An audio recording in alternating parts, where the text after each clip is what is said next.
What if I told you the Matrix is closer to Islamic truth than most people realize? In the film, people live inside a simulation, a false reality that feels real. But outside that illusion, the real world is harsh, raw, and true. The Quran describes this life in almost the same way. The life of this world is nothing but the enjoyment of delusion. This world distracts us with wealth, status, and comfort, but it's not the destination. It's the test. When Neo wakes up, it's terrifying. Everything he trusted was a lie. But through pain, he finds truth. In Islam, this awakening is called hidayah, divine guidance. It may come with struggle, but it's a mercy from Allah. We will show them our signs in the universe and within themselves until it becomes clear to them that this Quran is the truth. Neo's suffering isn't meaningless. Every trial he faces strips away illusion and builds clarity. The Prophet Muhammad, peace be upon him, said, "If Allah intends good for someone, he afflicts them with trials." No pain, illness, or anxiety afflicts a believer, even a thorn prick. But Allah expiates some of his sins. In the Matrix, reality is layered. What you see on the surface isn't the whole truth. Islam teaches the same. There is Zahir, the outer, and Batin, the inner. We don't see the souls of those who have passed, nor the realm they are in. Our eyes don't even pick up the full spectrum of what's around us. We cannot physically see the jinn or the angels carrying out Allah's commands, or witness the soul being taken from the body, or witness a new life, a soul being put into a mother's womb. The physical world is just a veil over the unseen. They only know the worldly affairs of this life, but are totally oblivious to the hereafter. Then comes the moment of choice.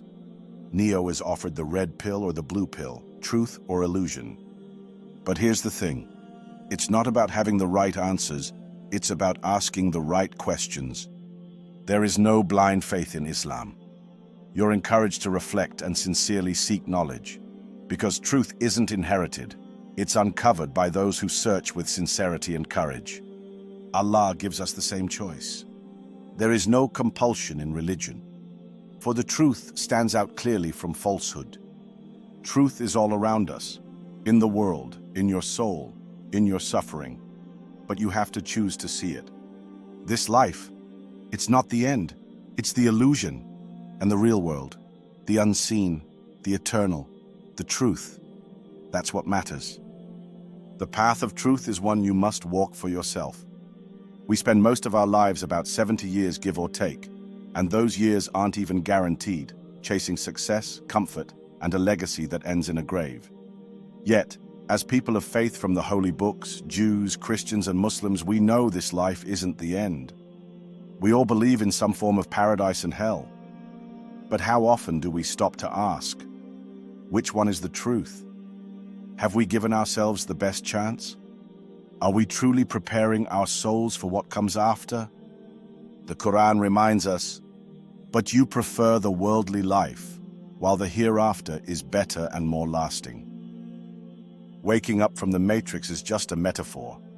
The real challenge is waking up from the life we've accepted without thinking, chasing money, comfort, and success, while forgetting what truly matters.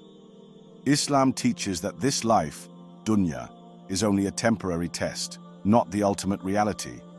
The real world is the unseen, al-ghaib, the soul, the angels, and the afterlife, akhirah. When we live only for this world, following our desires without direction or purpose, we're not truly awake, we're spiritually asleep. The Quran describes this state perfectly. They have hearts they do not understand with, eyes they do not see with, and ears they do not hear with. They are like cattle. In fact, they are even less guided.